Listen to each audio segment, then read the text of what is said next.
మా సోషల్ మీడియాలో పనిచేసే మా తమ్ముళ్ళు చెల్లెళ్ళకు కూడా నేను హృదయపూర్వకంగా అభినందనలు చెప్తా ఉన్నాను. మీకెవరికి నేనేమి పార్టీ తరపున జీతం ఇవ్వడం లేదు, మీకెవరికి నేను ఇచ్చేదేమీ లేదు.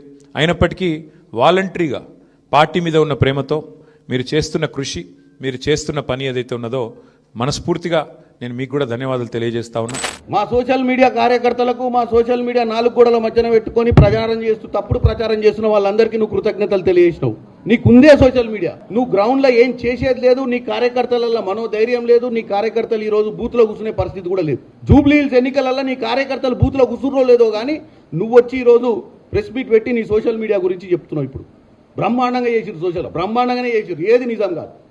నిజం ఏందంటే ఇలా జరిగింది నిజం.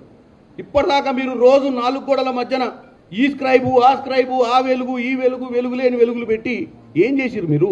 మేము మాట్లాడే ప్రతిదాన్ని మధ్యన అక్షరాలు కత్తిరించి ప్రజలకు వాట్సాప్లలో పంపిస్తే ఓట్లు దండుకొని పడతాయి అనుకొని పిచ్చి ఆలోచనతో ఉన్న మీకు ఇలా ప్రజలు బుద్ధి చెప్పిర్రు.